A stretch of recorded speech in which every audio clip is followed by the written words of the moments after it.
we got in defense of the 7 out of 10 games from your boy Nick Jiggy. I just spent 60 hours playing a game that I don't think is actually very good. Ghost Recon Wildlands was pretty universally seen as a 7 out of 10 back when it came out in 2017 out of 10. The writing... Damn, dude. This ball has seen better days. Is that lime rock on that shit, dude? And you got like your little pants rolled up. Throwback to like, what, the 90s?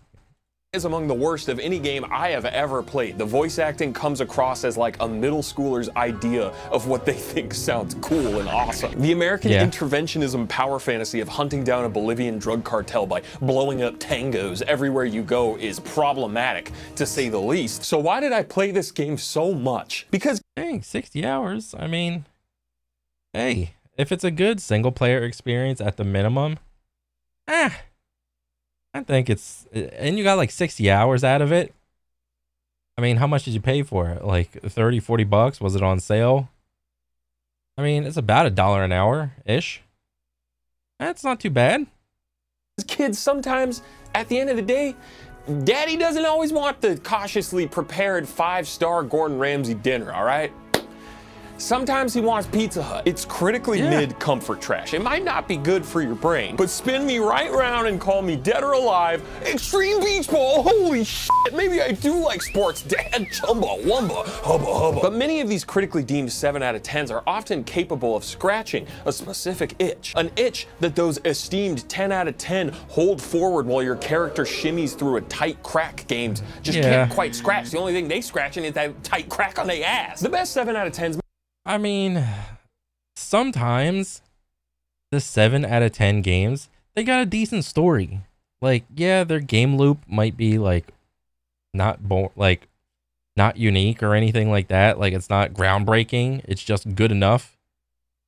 But I don't know. Sometimes the story is like, it's like pretty good.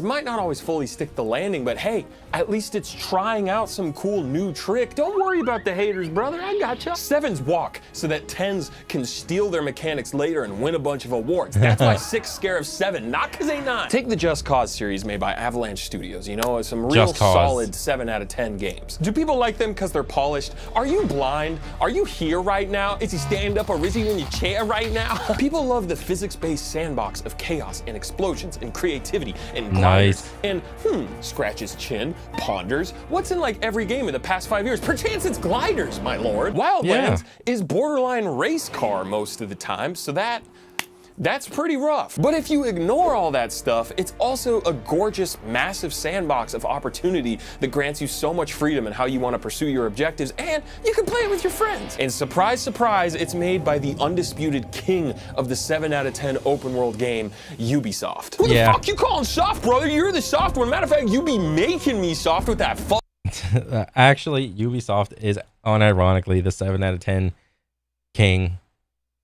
Like back in the day, when IPs were struggling to establish themselves as the brand, you know, when it's early Assassin's Creed, you know, you had the Ezio Auditore trilogy, that shit was like popping off.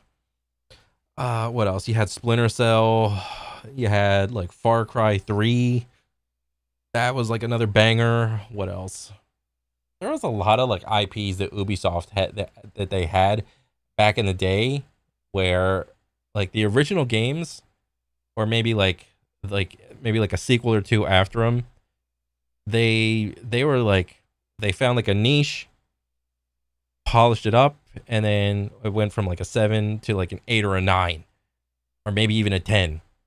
So like the main thing that Ubisoft didn't do is like, they just got complacent essentially.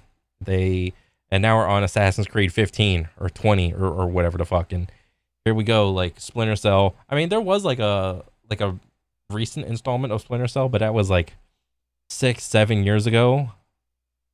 What was it? I forgot what the hell it was called. It was really good though. I forgot what it was. But I mean, regardless. You know, we're on Assassin's Creed 20 and Far Cry 69 right now, so I don't know how much innovation you're gonna get with those titles. ugly ass ball of yours, say you're sorry. Say you're sorry. We often give Ubi Software a bunch of crap for what they do, and yeah, honestly, yeah, $130 games. That's bullshit. That is abhorrent. We should. They do a lot of dumb shit. Ubisoft Connect can connect its foot to my ass. Yeah. Wait, scratch that, reverse it. But the sheer amount of solid 7s and 8s that they consistently squat out that then go on to influence much better games is frankly astounding. Is the AI gonna be smart? Am I gonna be smart? I'll give you a hint. The answer is the same. Are the animations gonna be polished? Does a bear shit in a Ubisoft outpost? No. Well, sometimes they do. There are bears in Far Cry. Scratch that. Reverse it. Is your companion gonna ask you to take the vehicle off of sweet jumps even when it's a helicopter? I don't know. Let's ask one of our genius tango operators over here. This ride ain't all bad. Shit, give me a beer and I'll pretend we're back home off the coast of Myrtle Beach. Still think you're 22 or something? Nah, I'm just looking to hook up with 22-year-olds. No, say that line about the fucking jumps, you creep. But now let's compare a Ubisoft open world to a 10 out of 10 open world like GTA 5. Can you tackle objectives however you want? I'll give you a hint. The answer is no. But is it way more detailed and polished and generally functional? Yes. And it's also way more accessible to a mass audience because, like many other prestige 10 out of 10 games, it practically plays itself. And people go, whoa, this is just like a movie. I get to hold forward and lock on to dudes. This definitely isn't just ripping off Michael Mann's Heat 10 out of 10. Obviously, Ubisoft's quality standard is vastly inferior. That's not my point. Most people are gonna enjoy GTA 5 as a product way more, and justifiably so. But I guess my dumbass point is that a critic score does not always tell the full story of. Well, first of all, there's your main issue. It's a critic score. There was a time many millennia ago where critic scores actually meant something. Back in the day where the internet was not as prevalent as it is today. And since then, since the internet has become more prevalent and gaming journalism hasn't really changed, and there's an ever looming, what do you call it? There's just a looming thing to quickly review a game, quickly play it on easy, and just get to the end so you can spit out your review first for the game, just to attempt to get the clicks. Whereas, you know, you look at a critic review with like, what, 20 hours of playtime, and they're going to be like, oh, this is good, that's good, whatever. Okay, next game. Whereas, and then you look at someone else that has put in like 80, 90, 100 hours into like a playthrough, and they know all the systems and like all the little knickknacks, paddywhacks, and everything that the developer wanted you to like go and explore. They did all the side quests and whatnot. They're going to give their review of the game, and it's going to be different. All right, it's going to be more encompassing. Someone that played the entirety of a game or damn near close to it versus someone that just fucking sped run the damn game on easy just to spit out a review so quickly. Those are two different reviews. Exactly what an experience entails and what might appeal to you. And also in Heat, Al Pacino says, great ass! In summary, Nakey Jakey's In Defense of the 7 out of 10 games has a couple interesting points that are sadly buried underneath a wealth of poop and fart jokes. A 7 out of 10. Hi, I'm Jakey. And Jakey. Thanks to Opera GX for sponsoring this video. My attention span is fucked. I need multiple screens in front of my eyes at all times so I can. True, brother. The same thing. Same thing. Keep the darkness away. But anytime my current browser is open during my gaming time, my gaming performance is awful, but not with Opera GX. GX Control lets you limit the amount of CPU or RAM that your browser gets to use during your gamer time. Just look at how much nicer Opera GX is to your CPU and RAM versus the other. Oh, apps 5. Background processes 136. Jesus. Guy. I hate when my browser is boring and looks like this. Opera GX has the nobody's browser looks like that, dude. GX Store, which has GX mods. There's so many wacky kooky mods, including the official Nakey Jakey one that has its own background music. That's my favorite one, the Nakey Jakey mod.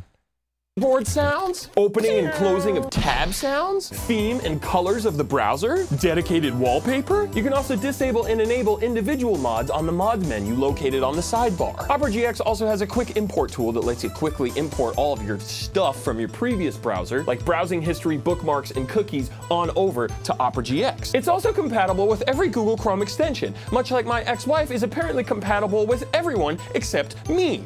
Oh my god. Bro, that joke goes so hard. Use my special link down below to download Opera GX today. In summary, this transition back to the main part of the video was pretty smooth, but ultimately plagued by my untimely divorce. A heartbreak out of 10. Take Middle-earth Shadow of War. Most critics reviewed this game lower than the first one with a lot of 7 out of 10s. But ask anyone who's Bro, I still haven't played this game. And I want to. Played both games, and they'll likely tell you how much better of a game Shadow of War is. This Metacritic score may as well be ancient hieroglyphics to them, and they are not Tomb Raider, Crody. They cannot read that. The Nemesis system is vastly superior in Shadow of War, which I think alone makes it a much more worthwhile experience to spend your limited precious gamer hours on before you inevitably die. But also, take this all with the fattest grain of salt, because this is all coming from a guy that typically does not give a shit about most video game stories. And the reason for that, I'm gonna keep it real with you, Chief. Haha, LOL, remember that one? In my personal experience, I think a lot of, especially AAA video game stories, are some pretty droll, uninspired garbage featuring like the most insipid, millennial-ass writing ever. Okay. So there was a time, whether you want to admit it or not, before all the Zoomer writing, all the sweet baby bullshit, all the millennial bullshit. There was a time before all of this. Back then, PlayStation 2, PlayStation 3, PlayStation 4, Xbox, Xbox 360, whatever the one after it was.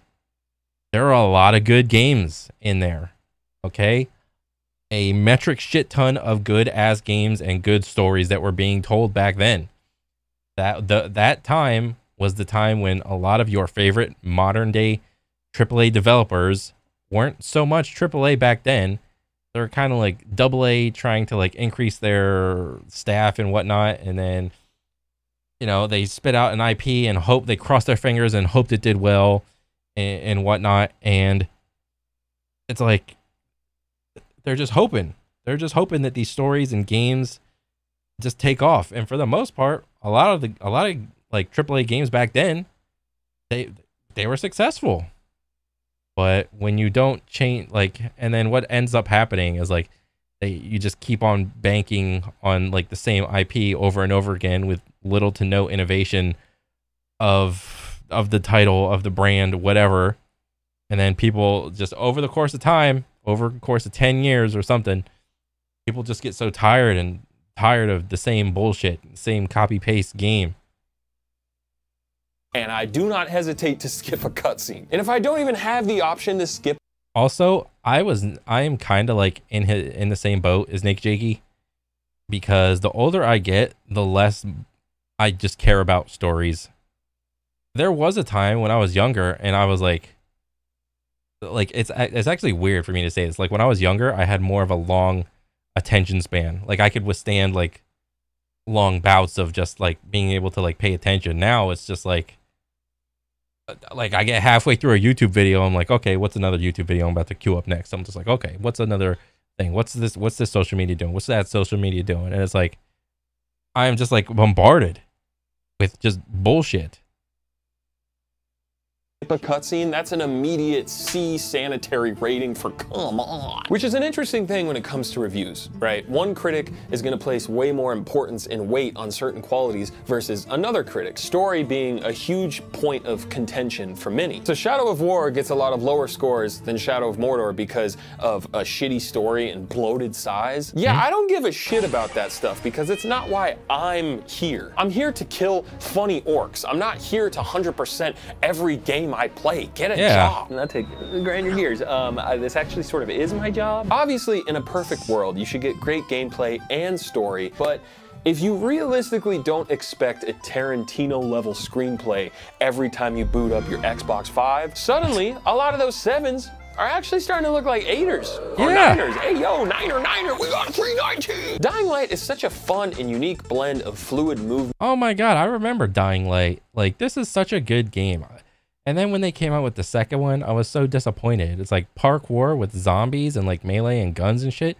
Bro, this is such a good recipe. Such a good like gameplay loop. And zombie combat, and it absolutely nails both of those core features. It just feels really good to play. But check the critical reviews and it's a lot of 7s, pointing out a shitty story, which it is, with shitty characters, which they are, and repetitive like fights and whatnot. Yeah, I mean, but when I played Dying Light, I wasn't too concerned with like the story, to be honest. I was more concerned about having fun, just jumping around from building to building and just stomping on zombies for the most part. Repetitive story objectives lacking real player motivation, which they do if it's good.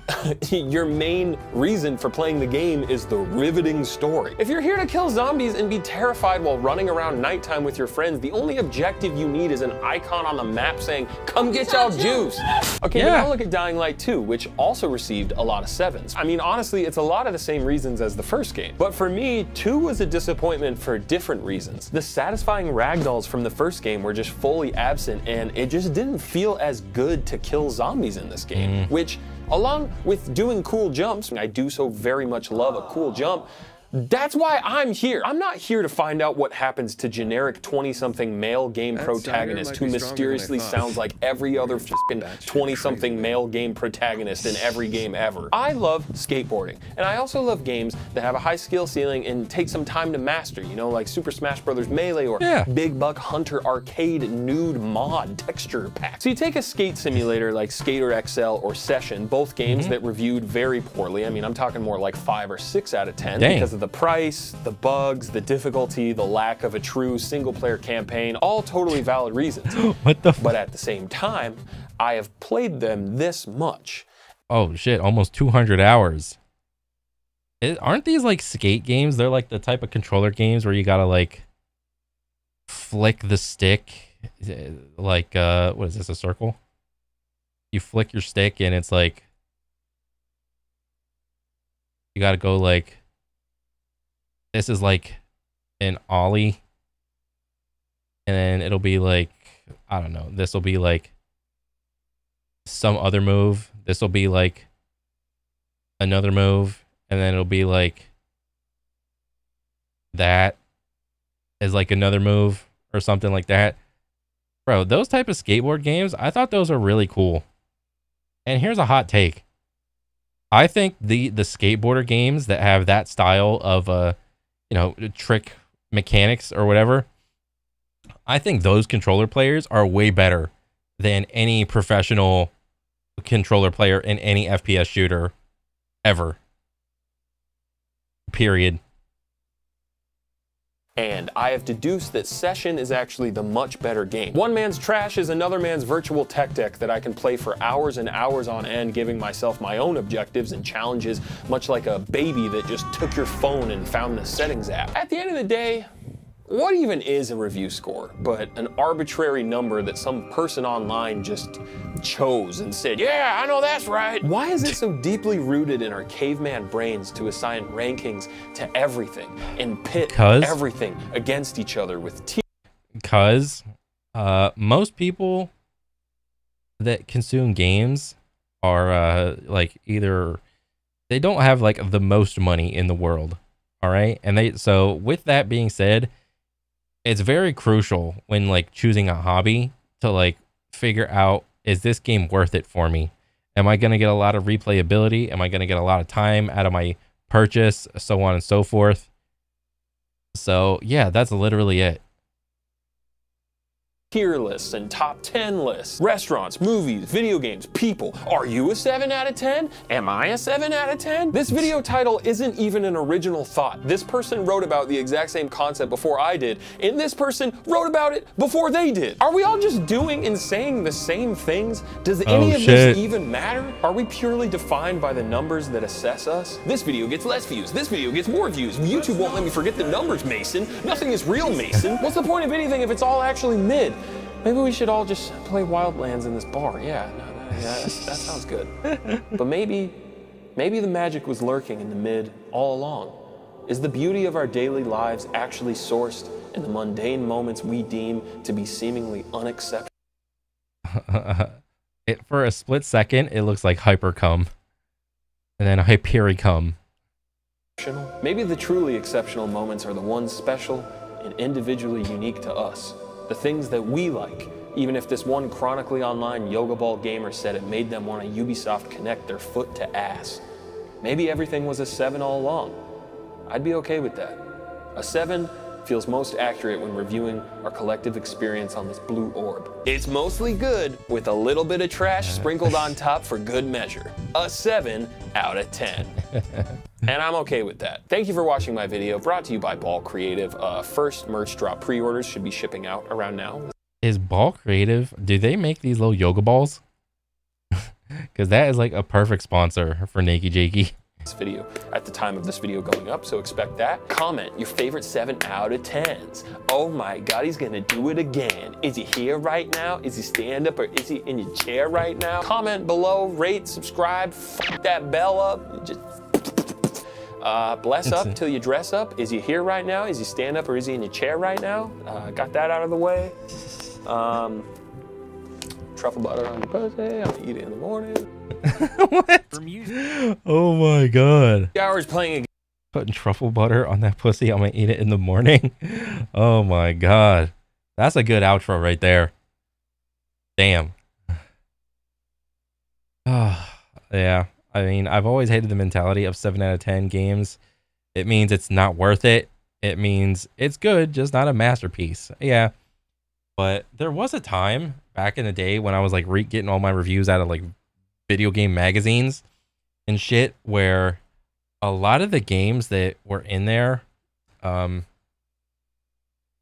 they were 7 out of 10 games, and it seemed like 7 was just mid, like it's good enough for something.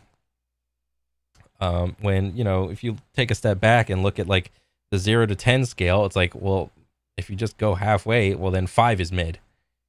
I don't think people are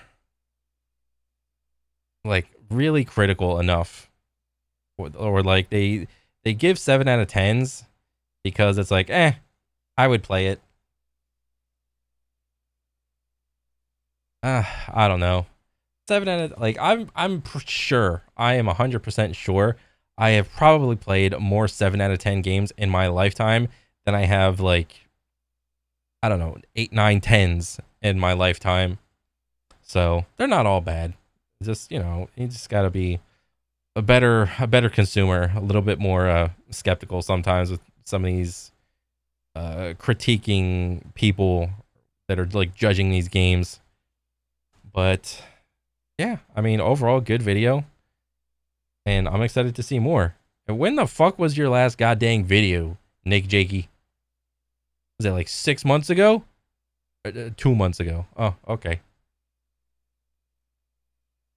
I just spent Well, good stuff. Can't wait to see the next one. And yeah, that's it. I'll catch you guys on the next one. All right, later.